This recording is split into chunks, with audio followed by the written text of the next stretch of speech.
Shalom, selamat malam jemaat yang terkasih dalam Tuhan. Tacapin an. Ya, shalom buat setiap kita. Ya, kita bersyukur ya di dalam setiap perjalanan iman kita bersama dengan Tuhan.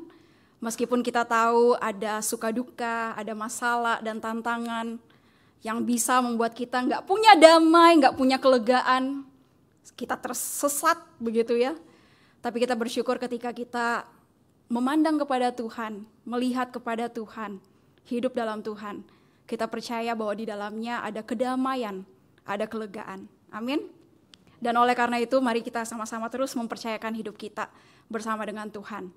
Dan hari ini kita akan belajar bersama-sama tentang doa Daud yang memohonkan akan perlindungan kepada Tuhan. Dan mari kita sama-sama membukanya dari Mazmur 3.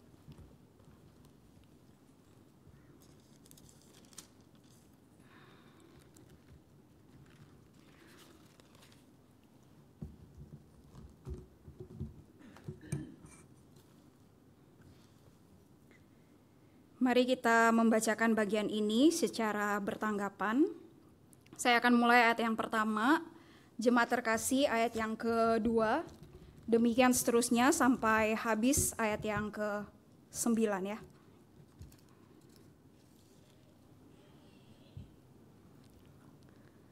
Sudah dapatkan semua bagian ini? Amin? Oke.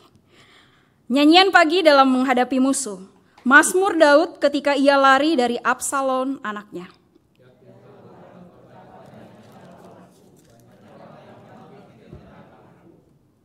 Banyak orang yang berkata tentang aku, baginya tidak ada pertolongan daripada Allah.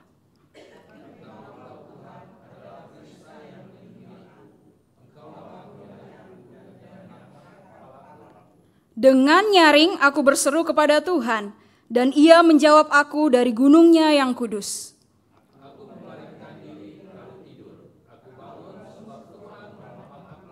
Aku tidak takut kepada puluhan ribu orang yang siap mengepung aku.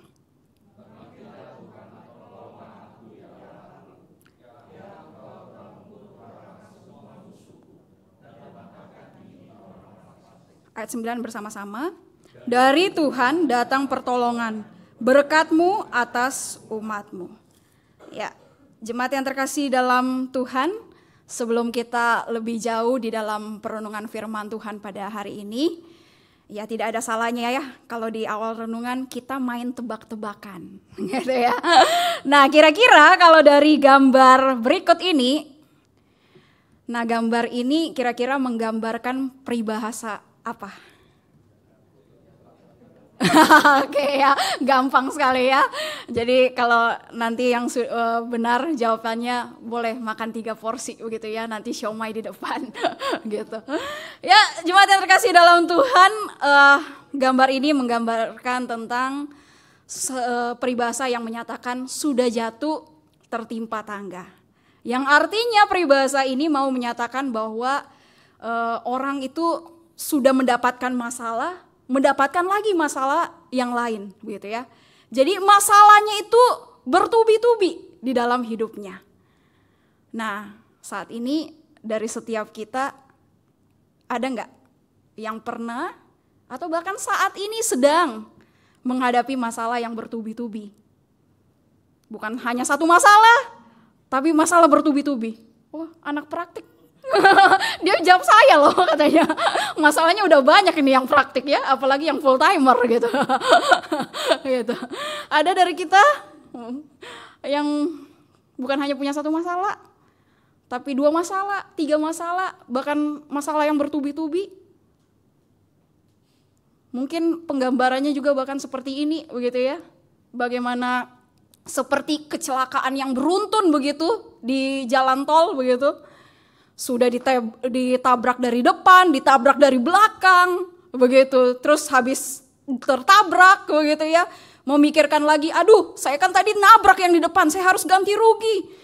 Mobil saya juga mesti diperbaikin. Aduh uang saya habis. Aduh saya dimarahin dah sama istri saya, begitu ya. Karena nabrak dan sebagainya, begitu. Nah mungkin kita juga ini ya, menghadapi masalah yang bukan hanya satu masalah dalam hidup kita, tapi ada masalah yang bertubi-tubi seperti penggambarannya ya, kecelakaan yang beruntun ini. Tapi amit-amit ya, pokoknya tidak ada dari kita yang jangan sampai mengalami yang namanya kecelakaan beruntun gitu. Tapi hanya menggambarkan saja begitu ya. Mungkin kita punya masalah kesehatan, terus bertumpuk lagi dengan masalah ekonomi, terus bertumpuk lagi dengan masalah omongan orang, terus masalah anak kita yang susah dibilangin, dan sebagainya. Saya yakin Yunis enggak ya gitu. Mungkin kita punya masalah-masalah seperti itu. Bahkan orang yang terdekat dalam hidup kita juga yang menyebabkan masalah begitu. Yang berkhianat, yang membuat hidup kita susah seperti itu. Nah, jemaat yang terkasih dalam Tuhan, di dalam Mazmur 3 yang kita baca pada hari ini, Daud juga menggambarkan bagaimana di dalam kehidupannya pada waktu itu dia menghadapi masalah dalam hidupnya. Bahkan bukan hanya satu masalah, ada masalah demi masalah yang lain yang beruntun yang menerpa akan hidupnya pada waktu itu. Bahkan masalah itu datang dari orang terdekatnya yang membuat hidupnya pada waktu itu susah. Yang membuat hidupnya pada waktu itu bahkan harus di dalam pelarian begitu. Dia sungguh sangat bersedih, dia sungguh sangat sulit dalam hidupnya. Makanya dalam Mazmur 3 ini kita dapat melihat begitu ya, bagaimana Daud yang memohonkan akan perlindungan yang daripada Allah di balik masalah-masalah yang dialami pada waktu itu. Nah, apa masalah bertubi-tubi yang dihadapi oleh Daud? Kalau kita melihat di ayat yang pertama, di situ menyatakan bahwa Daud itu lari dari Absalom anaknya. Jadi ternyata masalahnya itu datang dari yang utamanya, yaitu dari orang terdekatnya sendiri. Anaknya sendiri yang berkhianat bersama dengan Daud begitu, ayahnya.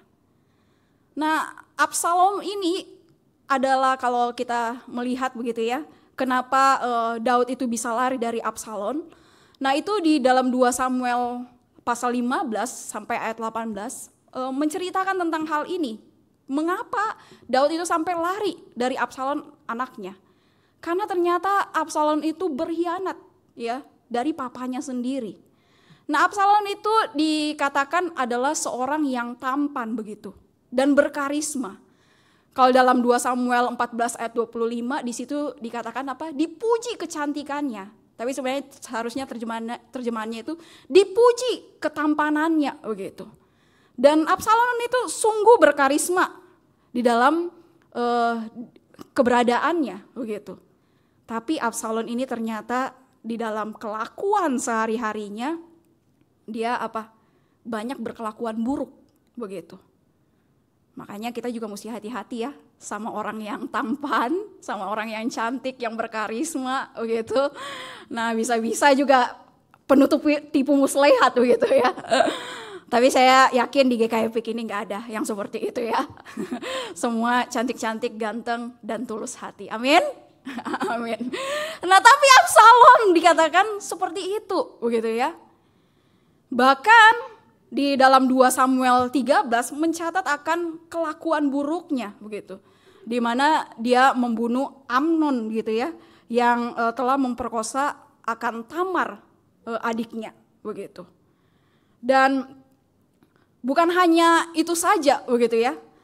Tetapi dikatakan juga Absalom itu di dalam kelakuan buruknya dia juga sampai melakukan yang namanya tipu muslihat dan sebagainya. Tetapi kalau kita melihat di dalam bagaimana kisahnya di dalam 2 Samuel ini di ayat 14 sampai 33, sebenarnya Daud itu sangat menunjukkan kasih sayangnya kepada anaknya. Bahkan Daud itu bagaimana dia itu menerima akan anaknya kembali. Kalau dalam 2 Samuel 14 ayat 33 di situ dikatakan apa? Daud itu bahkan mencium Absalom. Nah, kata mencium itu artinya apa? Dia mau menerima kembali Absalom meskipun sudah berkelakuan buruk, bahkan sudah membunuh akan saudaranya sendiri seperti itu. Tetapi di dalam penerimaan itulah dikatakan apa? Absalom itu melakukan yang namanya pengkhianatan kepada Daud. Di 2 Samuel 15, di situ dikatakan apa? Bahwa Absalom itu berusaha untuk memikat hati rakyat yang ada pada waktu itu. Jadi rakyatnya Raja Daud pengen diambil hatinya begitu. Berusaha diikat hatinya. Dan bukan hanya diikat hatinya begitu, mereka juga mengadakan yang namanya persepakatan gelap. Mengadakan akan kudeta kepada Raja Daud, kepada ayahnya sendiri gitu. Dan dalam cerita-cerita selanjutnya, disitulah dikatakan apa? Daud bahkan harus berlari, turun dari taktanya dan berlari begitu. Karena dikejar oleh anaknya sendiri dan juga berbagai orang-orang yang sudah sepakat untuk menurunkan Daud dari taktanya. Bahkan di dalam 2 Samuel 15 ayat 30 di situ dikatakan apa? Daud itu sampai menangis di dalam pelariannya. Bahkan sendal pun nggak dipakai oleh Daud. Karena saking harus cepat-cepat lari, cepat-cepat kabur begitu. Dan makanya ya di dalam bagian inilah dikatakan apa? Daud itu mengalami yang namanya masalah yang bertubi-tubi. Bahkan di dalam 2 Samuel 16 ayat 5 sampai 14, di situ juga Daud mengalami yang namanya serangan daripada Simei yang mengejek bahkan melempari Daud batu. Nah, jemaat yang terkasih dalam Tuhan, tidak heran di dalam bagian selanjutnya dikatakan Daud mengatakan apa? Ya Tuhan, betapa banyaknya lawanku. Banyak orang yang bangkit menyerang aku. Nah, disinilah Daud di dalam doanya dia menggambarkan akan bagaimana kehidupannya yang ditimpa oleh masalah yang bertubi-tubi yang ada pada waktu itu. Sehingga sangat susah hidupnya, sangat sulit hidupnya. Dia merasakan akan kesesakan. Dia bahkan apa? Merasakan bahwa dia perlu perlindungan. Dia perlu perlindungan. Bahkan bukan hanya di dalam doanya ini dia menggambarkan akan bagaimana perbuatan daripada musuh-musuhnya. Di situ di ayat yang selanjutnya, di ayat yang ketiga, bahkan dia juga mengadukan bagaimana musuh-musuhnya itu yang berkata apa? Bahwa baginya tidak ada pertolongan daripada Allah. Jadi musuh-musuhnya itu bahkan mengatai Daud begitu, bahwa udahlah, tidak ada pertolongan lagi bagi Daud. Semua sudah serang Daud, habis hidup Daud. Nah, kata pertolongan di sini artinya keselamatan. Ya. Jadi di situ kalau bisa diterjemahkan secara literal lagi, bagi Daud tidak ada keselamatan. Atau kalau orang Jakarta bilang, meskipun saya bukan orang Jakarta, begitu ya. Orang-orang itu bisa mengatakan gini, nggak selamat dah hidup Daud. Kali ini habis dah dia. Apes dah dia. Syukurin. Nah, kira-kira begitu ya. Seperti itu. Musuh-musuh Daud yang mengata-ngatai akan Daud. Dan disinilah Daud di dalam doanya dia berkeluh kesah, dia membawa masalahnya yang bertubi-tubi, itu yang bukan hanya satu masalah tapi banyak masalah. Bahkan dia mengatakan apa yang musuh-musuhnya itu sudah lakukan dan katakan tentangnya. Nah, jemaat yang terkasih dalam Tuhan, kalau kita melihat daripada bagian ini begitu ya. Ketika Daud hanya berhenti di berkeluh kesah yang seperti ini dalam doanya kepada Allah, nah Daud itu bisa jatuh kepada apa? Bagaimana dia semakin mempertanyakan akan dirinya, begitu. Ketika dia memikirkan akan perbuatan jahat daripada musuh-musuhnya, ketika dia memikirkan apa yang mereka katakan, nah Daud itu secara tidak langsung di dalam sulitnya hidupnya, di dalam downnya hidupnya pada waktu itu, bisa bahkan semakin terpuruk. Bisa bahkan semakin mempertanyakan akan dirinya. Oh iya ya, benar ya Tuhan, habis hidup aku ini sekarang. Apes aku sekarang ini Tuhan. Benarkah tidak ada lagi pertolongan dalam hidup aku? Bahkan bukan hanya mempertanyakan dirinya begitu. Daud juga bisa jatuh di dalam bagaimana semakin menyalahkan dirinya. Ketika dia ingat, oh iya mungkin saya begini, saya susah hidupnya karena ada dosa-dosa masa lalu yang saya perbuat. Saya pernah bunuh Uria, saya pernah ambil istrinya Batsheba. Mungkin karena ini sekarang aku dihukum. Jemaat yang terkasih dalam Tuhan, ini yang bisa terjadi dalam hidup Daud. Dan bukankah juga kita seperti itu? Ketika kita tertimpa masalah, bahkan bukan hanya satu masalah, masalah yang beruntun, terus bahkan orang-orang di sekitar kita berkelakuan buruk begitu, bahkan mengata-ngatai kita. Bukankah kita akan semakin terpuruk? Dan itulah juga yang digambarkan dalam hidup Daud, gitu ya. Ketika dalam permasalahan yang bertubi-tubi dan kita pun memikirkan hal-hal negatif yang orang perbuat dan katakan tentang kita, maka kita akan semakin terpuruk. Maka kita akan semakin down. Dan inilah yang disaksikan di dalam Mazmur ini, begitu, oleh Daud sendiri. Tapi bersyukur juga di dalam Mazmur ini, ya, Mazmur Daud ini tidak hanya berhenti di ayat yang 1 sampai yang ketiga. Tetapi di dalam bagian ini dikatakan meskipun Daud meng-sharingkan begitu ya akan keterpurukannya, akan kesesakannya, akan masalahnya yang bertubi-tubi, dia nggak berhenti di situ. Tetapi yang membuatnya berbeda dan bahkan ini yang menjadi kesaksiannya di dalam Mazmur 3 ini, Daud dapat menyaksikan bahwa apa? Dia datang kepada Allah. Dia datang kepada Allah. Dan jemaat yang terkasih dalam Tuhan, tadi saya kan menanyakan begitu ya. Apakah kita juga saat ini sedang menghadapi yang namanya masalah? Bahkan bukan hanya satu masalah. Ada masalah-masalah yang lain yang beruntun, yang menimpa kita. Kepada siapa kita datang di dalam setiap masalah kita? Apakah kita datang kepada Tuhan? Atau kita mencari pertolongan-pertolongan yang lain yang di luar daripada Tuhan? Kita rasa teman kita yang lebih bisa menolong kita, sahabat kita, keluarga kita yang bisa menolong kita, dukun mungkin, ya, tempat-tempat sembayangan mungkin yang bisa lebih menolong kita di balik setiap masalah kita. Kepada siapa kita datang? Apakah kita datang kepada Tuhan? Dan itulah yang disaksikan oleh Daud di dalam doanya ini. Dia menyaksikan bahwa apa? Sekalipun dia begitu susah pada waktu itu, tapi dia menyaksikan apa? Dia dapat datang kepada Allah. Dan jemaat yang terkasih dalam Tuhan, itulah juga yang sama-sama kita mau pelajari begitu. Ketika kita tertimpa masalah, bahkan banyak masalah, mari datang kepada Tuhan. Karena seperti Daud yang awalnya hidupnya sesak, yang hidupnya sulit, begitu ya. Tapi ketika dia datang kepada Allah, dia menemukan akan kelegaan. Dia menemukan pinan itu, damai sejahtera itu di dalam Tuhan. Mengapa Daud bisa menemukan kelegaan di dalam Tuhan? Ketika dia meminta pertolongan, perlindungan kepada Tuhan. Karena ketika dia datang kepada Tuhan, disitulah dia dapat merefleksikan siapa Allah yang ia percayai di dalam hidupnya. Teman jemaat yang terkasih dalam Tuhan, ketika kita juga begitu ya, tertimpa masalah, ketika juga pikiran kita mungkin hanya memikirkan sekitar kita, tapi nggak memikirkan siapa yang ada di atas kita, begitu.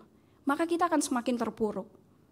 Tapi ketika kita memikirkan siapa Tuhan yang ada bersama dengan kita, ini juga yang akan menguatkan kita. Oh iya, saya lemah, tapi saya bersyukur punya Tuhan yang kuat. Oh iya, saya banyak pikiran, begitu, saya cemas, begitu. Tapi saya bersyukur Tuhanlah damai sejahtera saya. Tuhanlah yang menguatkan saya. Oh iya, saya kayaknya akan habis dah dalam dunia ini. Tapi ketika saya memikirkan Tuhan, oh Tuhan yang punya hidup saya. Tuhan yang menciptakan saya, Tuhan yang menyelamatkan saya. Tuhan yang menyertai hidup saya. Jemaat yang terkasih dalam Tuhan, itulah yang Daud saksikan di dalam Mazmur ini. Ketika dia banyak masalah, tapi dia berusaha untuk tetap datang kepada Allah, disitulah dia dapat merefleksikan, memperlihatkan siapa Allah yang ia percayai. Kalau dalam bagian selanjutnya kita dapat melihat di ayat yang keempat, di situ Daud bisa menyatakan, tetapi Engkau Tuhan, Engkaulah Tuhan yang adalah perisai yang melindungi aku. Engkaulah kemuliaanku, dan engkau yang akan mengangkat kepalaku. Nah, apa maksud daripada kata-kata ini, ayat-ayat ini, jemaat yang terkasih dalam Tuhan? Ketika Daud menyatakan bahwa Tuhan itu adalah perisainya, ini artinya apa? Tuhan itu adalah pelindung bagi Daud. Jadi meskipun banyak masalah, bahkan musuh-musuh dikatakan banyak, bahkan di ayat selanjutnya dikatakan musuh Daud itu beribu-ribu, begitu. Tapi ketika Daud melihat Allah, dia mengatakan apa? Dia menyaksikan bahwa Tuhan itu adalah perisaiku. Tuhan itu adalah pelindungku. Di dalam doa Daud itu bisa mengingat begitu. Bagaimana Tuhan yang telah berjanji kepada Abraham, bahwa Tuhan itu yang akan menjadi perisai bagi Abraham. Karena itu jangan takut. Dia mengingat akan janji Allah ini kepada nenek moyangnya. Dan bahkan kalau kita mengingat di dalam Efesus 6 ayat 16 begitu, di situ juga dikatakan apa? Di dalam segala situasi orang percaya harus apa? Menggunakan yang namanya perisai iman. Perisai iman itu maksudnya siapa? Yaitu Tuhan Allah itu sendiri. Dan itulah yang digunakan oleh Daud di dalam masalah bertubi-tubi yang dia alami pada waktu itu. Dia yakin bahwa apa? Tuhan itu adalah perisainya. Meskipun banyak serangan yang menghadangnya pada waktu itu. Bahkan bukan hanya Tuhan adalah perisainya. Di situ dikatakan apa? Bahwa Tuhan itu adalah kemuliaanku. Nah, apa maksudnya kata-kata ini? Jemaat yang terkasih dalam Tuhan. Nah, arti Tuhan adalah kemuliaanku, di situ berarti bahwa harkat, martabat, nilai hidup Daud adalah terletak kepada Tuhan itu sendiri, yang telah menciptakan, yang telah menyelamatkan, yang beserta dengan hidup Daud. Jadi harkat, martabat, nilai hidupnya itu tidak terletak kepada apa yang dikatakan musuhnya, apa yang diperbuat oleh musuhnya kepadanya. Tetapi siapa Tuhan yang telah menciptakan dan menyelamatkannya, yang beserta dengan hidupnya. Dan oleh karena itulah di dalam doanya ini kepada Allah yang memohonkan perlindungan, disitulah Daud dikuatkan. Oh iya, harkat dan martabat saya, nilai diri saya terletak kepada Allah. Gak pusing orang mau kata-katain saya begitu ya, habis dah dia. Gak ada pertolongan buat dia di dalam Allah. Gak pusing orang-orang mengatakan seperti itu. Karena Tuhan adalah kemuliaanku. Harkat dan martabatku, nilai diriku terletak kepada Allah itu sendiri. Dan bukan hanya hal itu yang menguatkannya. Tuhan adalah perisai. Tuhan itu adalah kemuliaan bagi hidup Daud. Daud juga menyaksikan apa? Tuhan itu yang akan mengangkat kepalaku. Jemaat yang terkasih dalam Tuhan, ketika Daud dihadapi oleh masalah yang bertubi-tubi, bahkan itu datang dari anaknya sendiri, orang dekatnya sendiri, dia harus turun takhta, dia harus berlari, begitu ya. Bahkan nggak pakai sendal. Kita bisa membayangkan hidup Daud yang ada pada waktu. Betapa dia yang adalah raja begitu malu, begitu terpuruk. Makanya di dalam masalah hidupnya ini bisa dikatakan apa? Dia sampai tertunduk malu. Dia sampai tertunduk malu. Tapi ketika dia memikirkan tentang Tuhan, disitulah dia menyaksikan apa? Bahwa Tuhanlah yang akan mengangkat kepalaku. Aku akan berdiri tegak untuk tetap terus berjalan bersama dengan Tuhan di dalam perjalanan imanku. Jemaat yang terkasih dalam Tuhan, inilah yang didapati oleh Daud begitu. Di dalam doanya kepada Tuhan meskipun banyak masalah begitu. Tetapi ketika dia merefleksikan akan Tuhan, siapa Tuhan yang dia percayai, disitulah dia dikuatkan di dalam doanya. Jemaat yang terkasih dalam Tuhan, ini juga yang bisa kita praktikkan begitu. Ketika kita menghadapi masalah, tantangan dalam hidup kita, bahkan yang membuat kita bisa bersusah hati, mari datang kepada Allah. Mari melihat siapa Allah yang kita percaya. Siapa Allah yang berkuasa, yang berdaulat dalam hidup kita. Dan oleh karena itu, meskipun kita lemah, kita rentan sebagai manusia, tapi di dalam Allah kita akan dikuatkan. Amin. Ada satu lagu Mandarin yang saya juga sering dengar begitu ya, yang dinyanyikan oleh Ami Sense yang berjudul Xiang Qini. Ya, Xiang Qini when I think of you begitu. Ketika saya memikirkan tentang Allah dalam hidupku. Maaf ya, Mandarin Makassar. Jadi mungkin gak tepat pelafalannya begitu. Ya. Tapi di dalam lagu itu mengatakan apa? Ketika saya memikirkan tentang Allah, meskipun dengan masalah-masalah yang ada, saya pikirannya jadi buruk, saya jadi terpuruk begitu. Tapi ketika saya memikirkan siapa Allah dalam hidup saya, disitulah saya dikuatkan. Dan itulah juga yang bisa kita sekali lagi praktikkan begitu. Di dalam bagaimana kita datang kepada Allah. Dan mengapa Daud bisa menemukan kelegaan ketika dia datang kepada Allah itu? Karena selain dia merefleksikan siapa Allah dalam hidupnya, disitulah juga dia menunjukkan akan keyakinannya kepada Allah yang ia percayai. Jemaat yang terkasih dalam Tuhan, setelah merefleksikan tentang Allah yang adalah perisai, yang adalah kemuliaannya, yang mengangkat akan kepalanya, di dalam bagian selanjutnya, Daud tidak hanya sekedar merefleksikan, tapi dia juga menunjukkan akan keyakinannya kepada Tuhan. Dengan cara apa?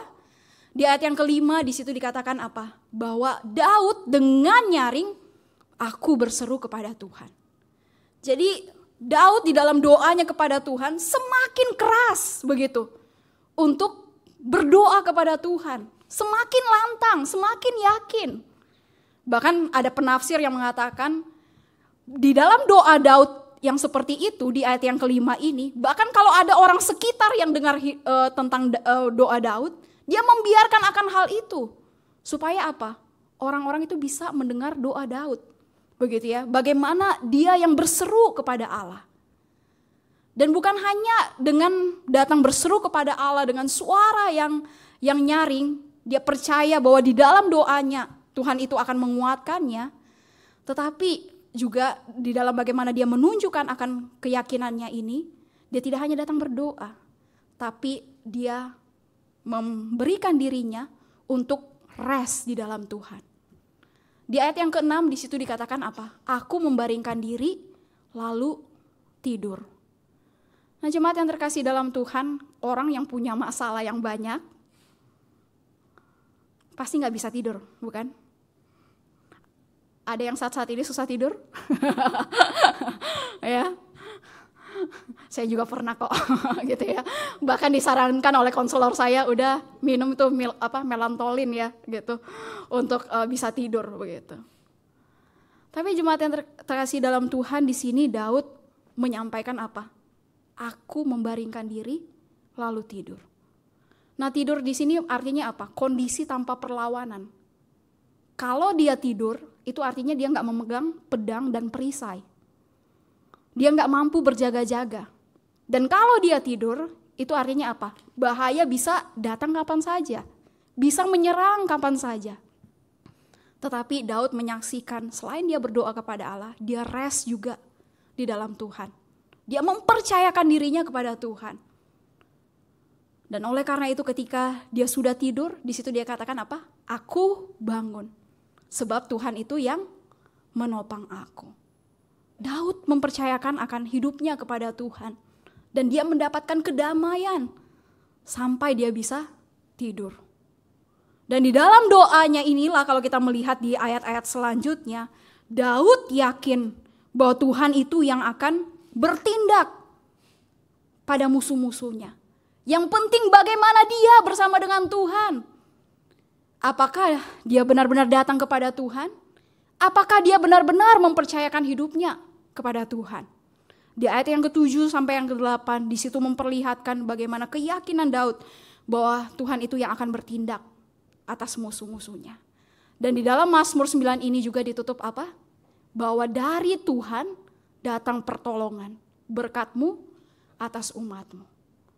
Tadi saya mengatakan apa? Musuh-musuh Daud mengatakan apa? Bahwa tidak ada pertolongan daripada Allah untuknya. Tapi ketika Daud datang kepada Allah, memohonkan perlindungan, disitulah Daud menutup Mazmur ini dengan mengatakan apa? Bahwa dari Tuhan datang pertolongan, berkat-Mu atas umat-Mu. Nah, jemaat yang terkasih dalam Tuhan, sekali lagi, apakah dari kita saat ini pernah atau sedang menghadapi masalah yang bertubi-tubi? Dari Mazmur Daud ini kita bisa belajar bahwa kita dapat datang kepada Allah. Kita bisa melihat siapa Allah yang kita percayai. Meskipun kita lemah, tapi di dalam Tuhan kita pasti akan dikuatkan. Kita dapat berseru kepadanya, kita dapat mempercayakan hidup kita kepadanya. Karena jemaat yang terkasih dalam Tuhan, di dalam Tuhan, masalah yang terbesar dalam hidup kita pun Dia sudah selesaikan, yaitu masalah dosa. Ketika kita berdosa ada gap antara kita bersama dengan Tuhan untuk datang kepadanya.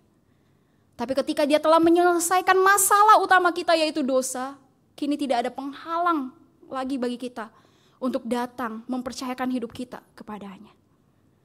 Dan oleh karena itu dalam firman Tuhan pada hari ini mau mengajak kita untuk mari datang kepada Allah, mari mempercayakan hidup kita. Bahkan kalau di dalam GKY Peak ini kita sama-sama ini ya sedang menggumulkan tema Growing in Mission, dan bagaimana juga kita mau bermisi kepada sesama begitu. Nah, mungkin kita juga tahu gitu, ada orang-orang yang ada di sekitar kita yang saat ini sedang ditimpa masalah. Bahkan bukan hanya satu masalah, banyak masalah. Mari belajar datang doakan mereka. Mari ajak mereka untuk datang kepada Tuhan, mempercayakan hidup mereka kepada Tuhan. Dan di dalam Tuhan kita yakin apa? Kita akan menemukan kelegaan, pinaan itu bersama dengan Tuhan, Allah yang menciptakan dan menyelamatkan kita. Amin. Mari kita bangkit berdiri.